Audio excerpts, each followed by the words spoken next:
In this episode, we are going to talk about one of the biggest mistakes that new sellers make. And if you fix this, Dave has seen brands add 10% more to their profit margin virtually overnight. And if you get this wrong, it could potentially mean losing hundreds of thousands of dollars. In fact, Dave had a client that he worked with that lost $500,000 because they did not do this one very simple thing before launching on Amazon. So, without further ado, we are your Amazon experts, Riley Bennett, Dave Seibert. I'll hand it over to Dave. All right. This is the prep work of Amazon. These are the most important things to know before you even launch on the platform. These things should actually guide you in what you should launch. So today we're looking at a P&L. Is a true P&L, all the costs that go into launching on Amazon, especially the very, very most important ones, and the ones that you can almost control as a seller. And so that is the referral fee and the FBA fee. Some of these fees are set, but today we're going to walk through the P&L, go through each area of an Amazon business. How much is it going to cost? How does it change as you change your price, as you change your product's weight and dimensions, and as your product is in different categories? So we're going to go through each line item, talk about what they mean, how much are they different from one product to another? And then what is the total cost? And how do I make the most profit on Amazon at the end of the day? Awesome. Awesome. Before Dave gets started, learn more about our agency and working with us at amazingmarketingco.com. And this episode is sponsored by amzconversionpages.com. Getting a high converting Amazon listing has never been easier. Dave, I'll kick it back to you to dive into the meat and potatoes. Let's go. All right. So on the screen is our template for a P&L, which if you use the link here in the description on the video and just put in your email, we'll email it to you. And then you can make a duplicate of this, use it for your own products. You'll see it's very easy to customize. All the formulas are in there. And then I'll walk through how to use this sheet to get a high level overview of what your Amazon profit margins are. So this sheet here, it's a template P&L and pretty much has example prices up at the top. And then below the prices is all the different fees. I have the, top 7 fees in there that are important to consider. And then, of course, your landed cost, which you have to customize for your product. What is your cost after it lands in America if it's coming from outside of the country? If it's coming from domestic, you have a manufacturer here in the States, then that would just be your manufacturing costs. So those are all the different fees, but let's start at the top, which is the Amazon referral fee. And so in the sheet here, I have it linked to an article, a very, very important article that talks about the Amazon referral fee. Before I even get into that article and show you the different fees, more or less what that Amazon referral fee is. Number one, it's one of the major costs to selling on Amazon.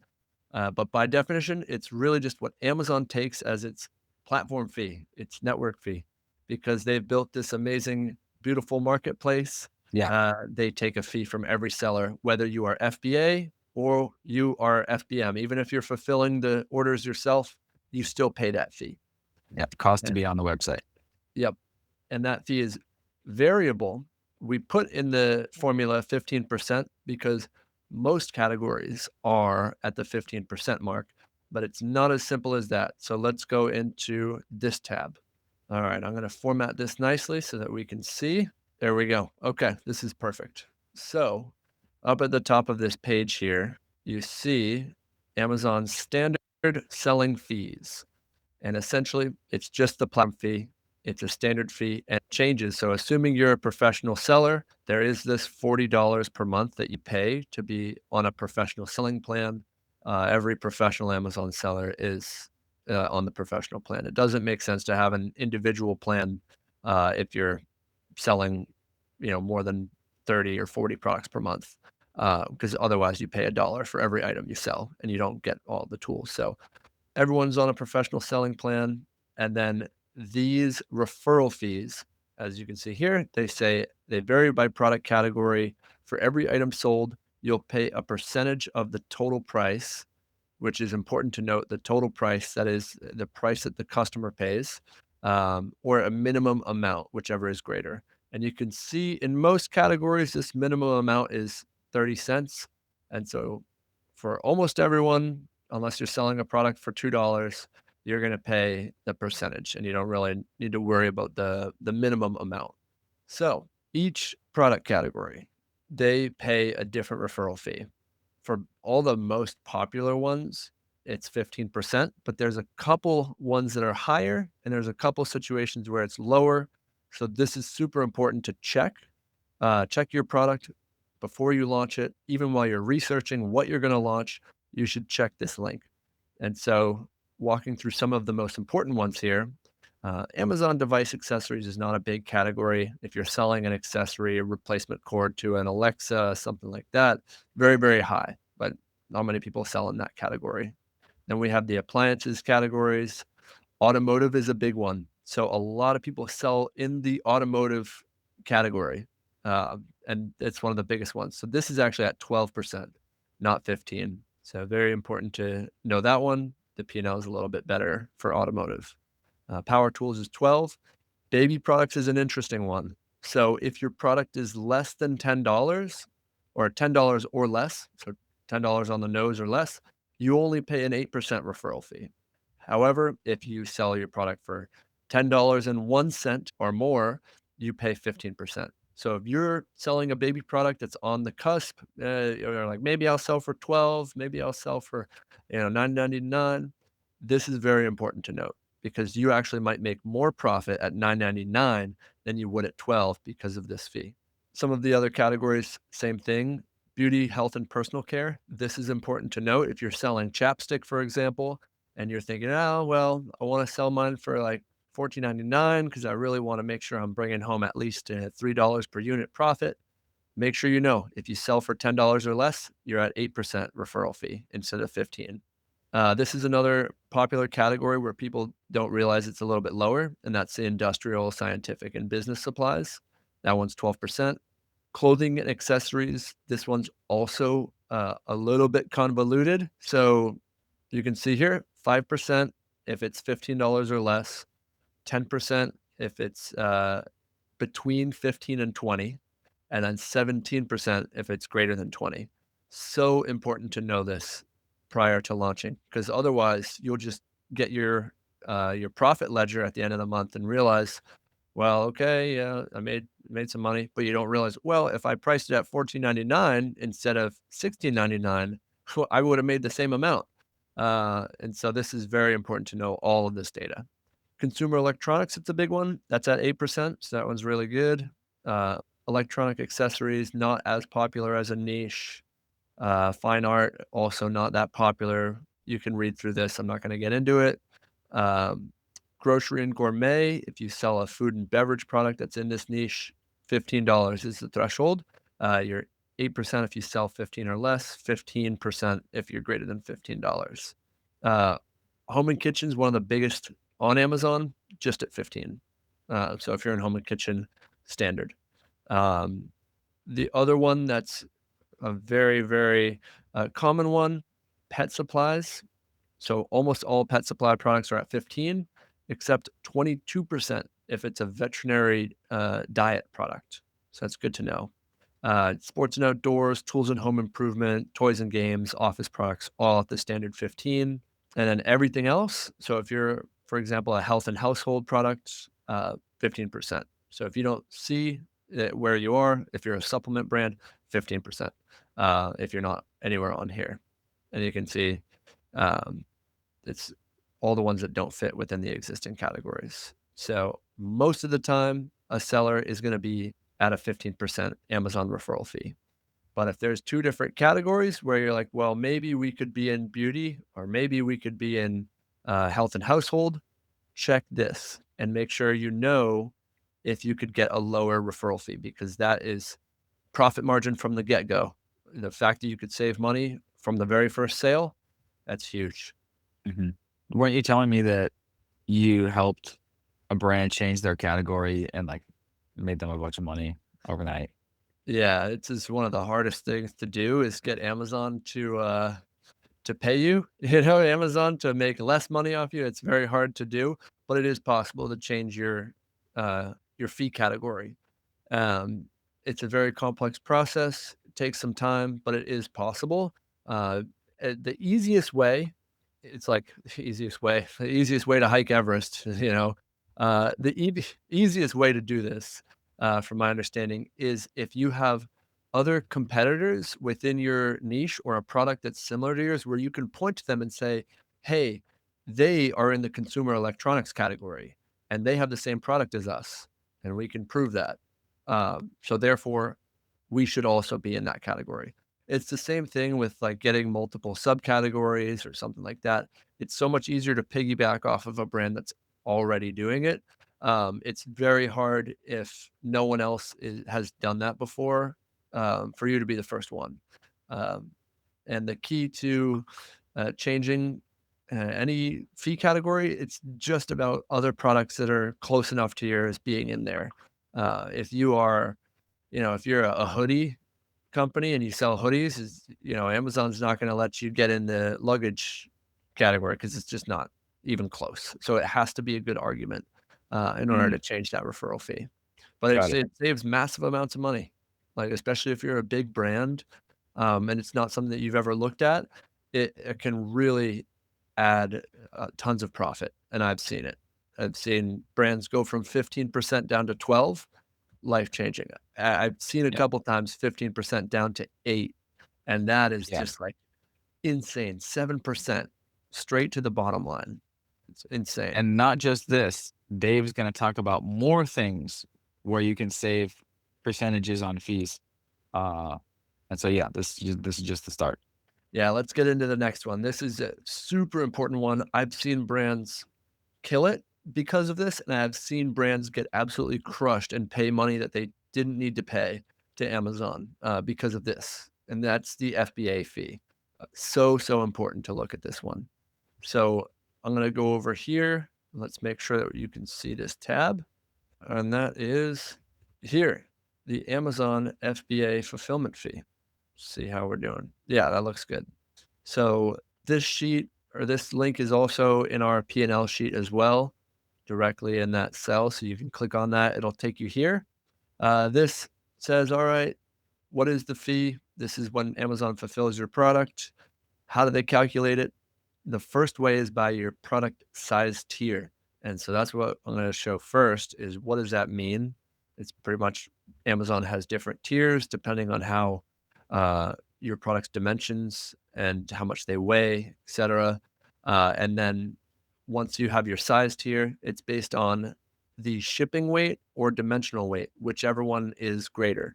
And then, of course, there's different fee categories. If you're a dangerous good, if you're apparel, if you're a lower price product. So we'll get into all that.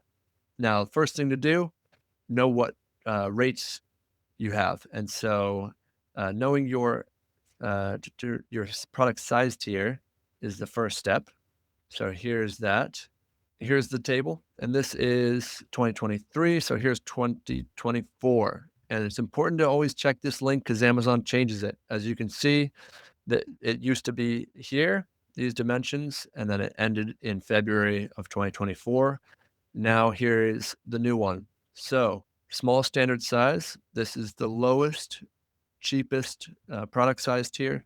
The way to qualify is your product has to be less than a pound, so up to 16 ounces for shipping weight. The longest side of the product can be up to 15 inches. The middle, so median side of the product can be up to 12 inches. And then here's what gets most brands, it makes them not be able to qualify, is one of the dimensions of the product needs to be 3/4 of an inch or less, which is super, super thin. I mean, we're talking pretty thin. So this is why most products don't qualify for small standard size. But if you're on the cusp as you're designing your product, creating your boxes, whatever, this table, that is your guide. check this table, know these dimensions. You don't wanna miss it by a fraction of an inch and pay, an extra dollar for every single order that you didn't have to pay. Um, And so I have a question, and to clarify, is it the size of the packaging that arrives in FBA? Is that correct? Like, let's say my thing is the sticky wallet. It comes in a little box, and then but how we send it into FBA is in another box. it's whatever gets sent into FBA. So, like, the Yeah. loose product. So Whatever is in the baskets in the Amazon warehouse. yeah, That's what they care exactly. about. Yeah. Exactly. Yeah. So if you're just sending supplements, for example, in a capsule bottle, and they're not in another box, they're gonna just measure that, the length of your capsule bottle. Um, and let me tell you, they're not generous with, they're Yeah. not If it's in the they're middle, they're they not will yeah. squeezing it, They're they obviously make trained to yeah, measure long. yeah, So make sure you have plenty, make sure there's wiggle room under the threshold. yep. Pack them tight. Yep, get those dimensions down as much as possible.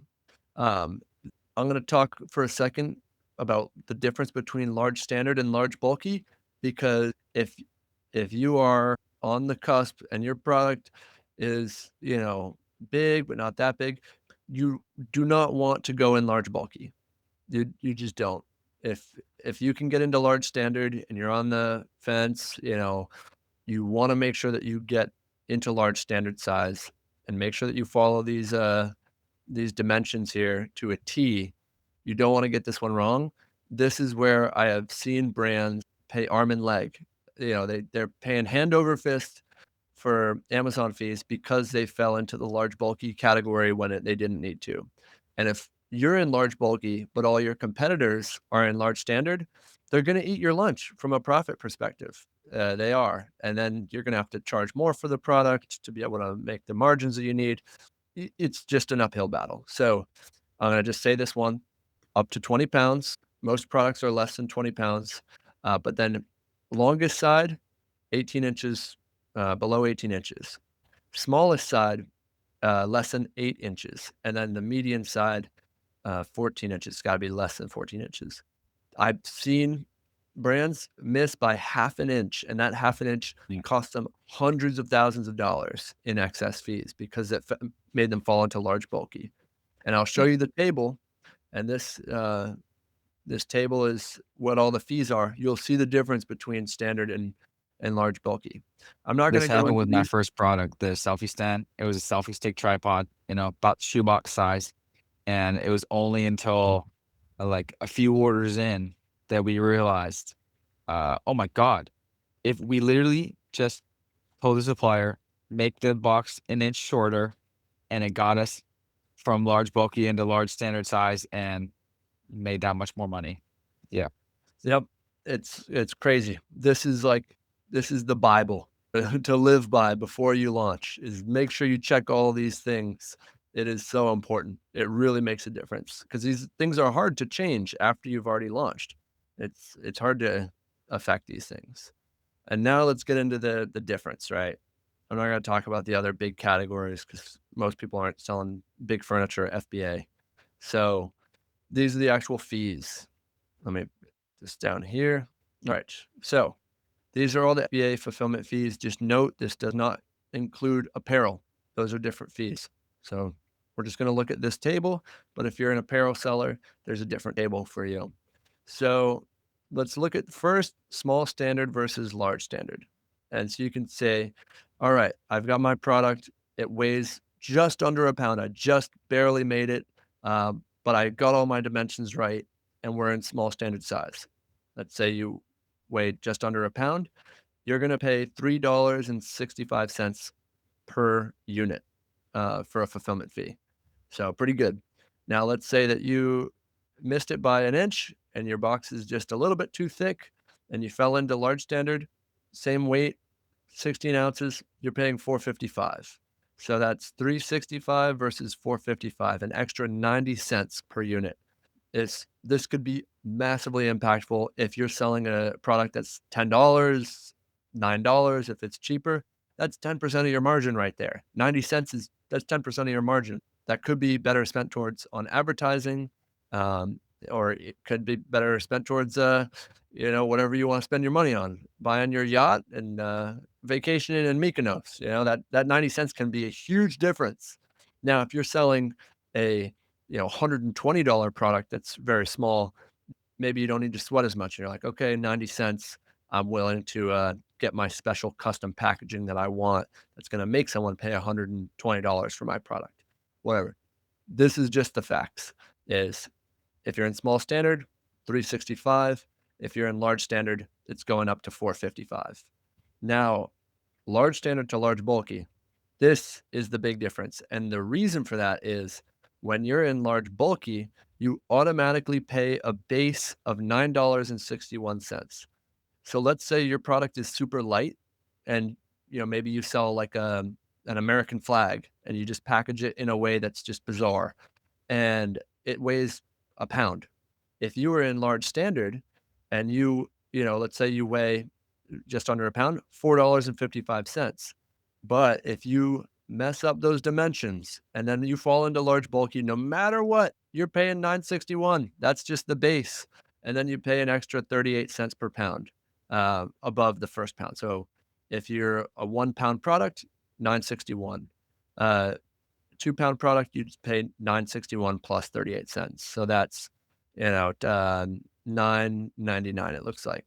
So take that example, 2 pounds, 587 in large standard versus 2 pounds, you're paying 9.99. That's over $4 more, which is absolutely insane. Now, when you're talking about a super heavy product, let's say you weigh 10 pounds in large standard, you're going to pay 6.92 and then 8 cents per 4 ounce interval. So 32 cents per pound above the first 3 pounds. And so at 7 times 32, a little bit of mental math. I think we're, probably working up to close to $9, $10 there. Yeah, we're probably getting close to $10 for a 10-pound product versus in large bulky, 10 pounds is going to be 961 base and then 9 times 38 cents. And so we're probably more like $14 in large bulky. I'm not going to do all the math for you. You can have this link in the P&L, but that's the idea of it is these thresholds are so, so important to know because they can make the difference of, you know, 1% margin, 2%, maybe even 10%, maybe more. It really can affect the margin is knowing these fees and doing these right and preparing for it before you launch. You'll thank yourself later. It's so, so impactful. All right, let's go back to our P&L document. So we talked about the first two here. So that was the referral fee, talked about that. Then we talked about the FBA fee. Those are the two biggest ones that if you pay attention and you know going into your launch about these and about the different ways to affect it, you'll be in great shape. These other fees are smaller, but it's just good to know about them. This one here, Amazon storage fees, right? They're not letting you keep the product at their warehouses for free, as much as we might love that. The key to storage fees is inventory turnover. If you sell your product quickly and you don't have stuff sitting there for months and months and months, you'll be okay. And that's why we put here, 3 cents per unit because depending on how big your product is, depending how many units you can fit into a cubic foot, it's right around a few cents per unit. It's going to be different, so you need to check this for your product, and you'll see from this link how these fees work out. So, storage fees are monthly. I'm going to share this tab. Let's see, all right, that pulled in nicely. So, time of the charge monthly, typically between 7th and 15th day of the month. It's a base storage fee and then your storage utilization surcharge. So, this surcharge varies depending on how long your inventory has been there. And I'm not going to read this whole thing. This is linked in the sheet. You can read into it. But most important thing is what are the fees? What are the rates? And they differ in Q4 and they're cheaper in the off peak. So your storage fees are always expensive in Q4, like 3 or 4 times as expensive. maybe even more during the Q4 season. But off peak, this is what we're looking at. And you see, it's all about your utilization ratio, which is calculated by how long is your inventory? Do you have 22 weeks of supply or less? You're in good shape. Now you pay 78 cents per cubic foot. Is it starting to get a little longer? You got a year's worth of inventory sitting there, then you get that surcharge. It's a base of 78 cents, and then the surcharge is extra, so you pay a total of $2.36 per cubic foot. So, depending on how many products you can fit in one carton, you gotta do the math of like, "Okay, I get 76 units per carton. I can fit this many cartons in a cubic foot. How does that break out?" Then you do a little math, figure out, "All right, what's my cost per unit, for this?" Now, if you're a new seller, you have a grace period. So, new sellers, they pay 87 cents. They don't have a major surcharge. As long as you have less than or equal to 25 cubic feet of daily volume, which you can read into all this on the specifics of what it means. This is what you pay per cubic foot. Now, there's two different things, standard size and oversize. You'll probably be in standard size, but you should just check to make sure you know, is your product standard or oversized? Um, and then some brands have some products that are standard and some that are oversized. So it's just good to know how all this math will add up. And then if you're a dangerous good, you pay a little more. So these are all for non-dangerous good products.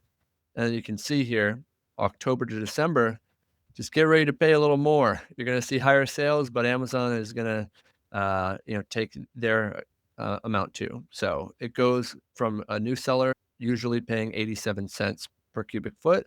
It goes up to 240, so about 3 times higher, uh, and then it resets in January. So that's storage fees. If you do this well and you have a good healthy sell-through rate, you don't have any product sitting there for over 6 months on the shelves, you'll be in good shape. It won't be a major part of your P&L. Maybe 10 cents per unit maximum. If you have a funky product, it's like super uh, oddly shaped or it's a dangerous good, then definitely check this so that you know. But in most cases, this is one that's not going to majorly affect your margins. This is just your tacos, which is your total ad cost per sale, and that's just your, marketing budget for Amazon ads. In here, I put a 30% tacos. If you're a new brand and you're running Amazon ads, you're probably not converting all that well because you have no reviews, no ranking, and so for a launch, a 30% tacos is good. Sometimes it's higher. You can adjust this number to kind of work backwards and see, okay, how profitable am I at this price point? How much can I afford to pay to acquire a customer and still be break even? So this one we're not going to touch because that's just about your advertising spend. Return rate. So naturally, some products will have a higher return rate than others. There's a variety of factors that affect this. We see that creative and design actually can positively impact the amount of returns that you get if you're upfront with your uh, customers about what's good about your product, about what's bad about your product, or just qualify the customer a little bit more. And we have some videos where we talk about that as well, is how to qualify your traffic so that you don't see a high return rate. Um, this can be affected. So you can improve your return rate. You can also have a damaging return rate. You can have a really bad return rate if your content is terrible, if customers don't really know what they're buying because they think it's something when they don't really get it. Um, this is something that you can affect just with proper design. And so, shout out to AMZ Conversion Pages for sponsoring the video here. They are the experts in Amazon listing design. And so, if you're a brand that's suffering from a high conversion rate or a high return rate, that's something to look at. Is maybe your visual content can affect that in a positive way. What I have in here for the formula is assuming a 5% return rate. And so this one you can adjust. You can put it at 0 and see, okay, how profitable are we if we have no returns? That one is up to you, but we have a 5% uh, return rate factored in there. Regarding return rate, I may have a video on the channel about this, but there are some tips and tricks you can do, including having something on your insert card, that says, "Hey, if something is wrong, contact us via Amazon messaging," before returning it. That can help a little bit. Um, Also regarding the, page design, great point. Making sure all FAQs are, addressed on the page and making sure nothing is exaggerated on the page so expectations are correct when people order. Also, mzconversionpages.com. That's us, amazingcreative.io. I just have this separate domain there and a kind of a separate landing page. It's a fun project for me to have I bought that domain in the past. Anyways, anyways, just so you guys know, that's us. That's our creative agency. But I have kind of a duplicate website for certain different situations. Just FYI. But anyways, All right. Yes. So returns, uh, the post-purchase flow can help. But the best thing to do is solve your customers' questions, problems before they even buy it. The last thing you want is to have people buying your product that don't fully understand it, and then it arrives and it's not what they expected. So creative is a really good way to impact that, especially if you have a product that needs explained. That's the most space. People are visual understanders. A lot of people don't have time when they're on the tiny phone trying to read all the information. Amazon's a 3-second platform. You gotta teach someone what they need to know in 3 seconds. So design's very, very important for that. Next one, this is a new one. The inbound placement fee.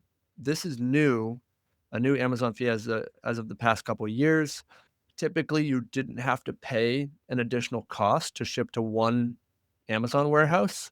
Amazon would inbound the products, they would receive them, and then it was their duty to disperse it amongst the network, the fulfillment network. That has now changed. And if you want to only ship to one warehouse, you have to pay an inbound placement fee. So that is linked here of how much that is. It's not enough to really impact your profit margins, but it is enough to make you think twice about how you ship it. Right? If you're going to ship to 5 locations, you can avoid that fee. But if you're shipping, for example, direct from China, it doesn't make sense for you to draft up 5 individual shipments and have them, typically like label 5 different sets of cartons. It's a little complex. The most common situation is sellers pay an inbound placement fee if they're shipping from overseas direct to Amazon. If they're shipping from a 3PL and they already have inventory uh, at a warehouse in the US, then it's typically more cost effective to draft up 5 or 3 individual shipments to 5 different Amazon warehouses and avoid that placement fee. But that's simply just mental math and capacity for you to decide, all right, do I want to do one warehouse or 5? Do I want to pay an inbound placement fee to have it simple and only pay one, UPS or freight shipment, whatever? Or is it more cost effective for me to avoid the placement fee and then pay for 3 or 5 different uh, SPS or LTL shipments to 5 different warehouses across the country? Then so below the inbound placement fee is kind of its sister fee, which is the cost of shipping from uh, the 3PL to Amazon. If you're shipping direct from China, then it would just be 0 because you would just put the cost into your landed cost.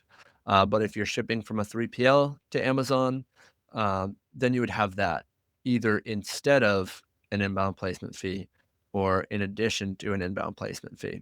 Because whatever you're paying for a small parcel shipment or LTL, that would go in here, just average it out per unit of what that costs you. And then if there's questions on that one, because the placement fees are a little bit confusing, um, feel free to put those in as comments um, or reach out to us through our website if you're confused or you want to optimize your inbound placement. That one we can answer some questions on. Then the last fee, which is the most simple one, is what's your landed cost after you purchase it from your manufacturer, after it ships to the United States, if it's coming from overseas, or if you're shipping to whatever your market is, when it lands before you ship it to Amazon, or if you're going direct to Amazon, that's your landed cost. Um, what is that cost? That one can also include any tariffs, taxes. If you're doing DDP, that's your all-in COGS, landed cost, and that's the P&L. So this document, you can play around with it. The main things to mess around with is going to be your price. You can see, all right, at 9.99, with all this data, you can see that they're at a negative margin. At 25.99, it's a $4 net profit, and then at 44.99, now they're at a 32% margin. So you can mess around with these numbers for your brand and just say, okay, if I sold for a little bit more, what's the difference in cost? And then the last thing that I didn't touch on was on the FBA fee. There is a different fee. It's 77 cents lower. So I'm going to put this in here as uh, low cost FBA fees.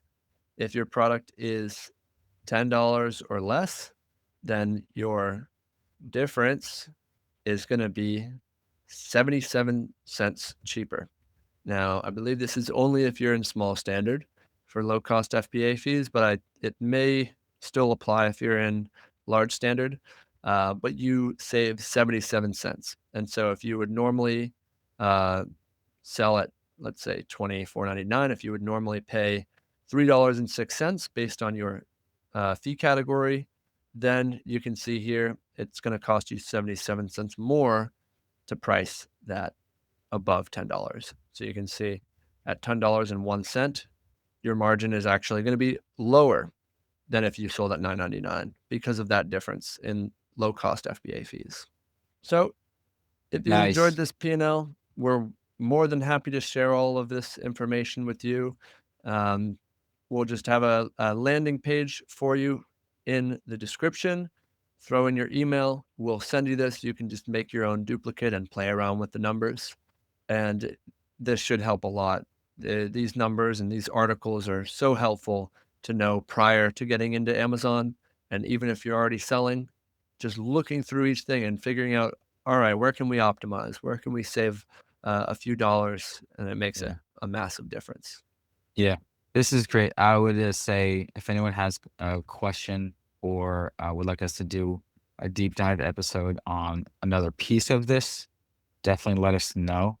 Um, but zooming out, it looks like on the manufacturing side is where there is the most juice to squeeze. So making sure, how do you making sure it's as small as it can be, right? And then the landed cost you have here, there's also that's a whole other episode on supply chain and tips and tricks to improve your cost of goods. If anyone's interested in us doing an episode on that, let us know. But yeah, cool. Any final thoughts, Dave? I think the last thing that should always just be a thought is knowing those product size tiers. That's the biggest thing. What makes you small standard versus large standard, and the dreaded large bulky. Just knowing those. Yep. Stay out of that bulky business. They'll And, get you. last thought on those tiers, you can request a remeasurement. So if you fix your packaging, you Yeah. and that's probably what you guys did there for that product is if you realize, "Oh, no, I'm in large bulky, can I fix it?" You can. You can request a bin check, you can request a remeasurement. Um, the key is you've gotta have all the new inventory in before you request a remeasurement. So the best way to do that, little tip and trick, with that new inventory, create a new SKU. So you can see when the old SKU runs down to 0, and then at FBA, it's only inventory of the new SKU. So that's my little tip of the day if you're a seller.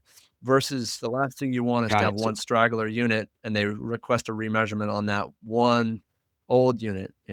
got it. So when you remeasure on the manufacturer side, make it smaller, send that in as under a new SKU, same ASIN, so you can identify the two. Yep. Yeah, that makes sense.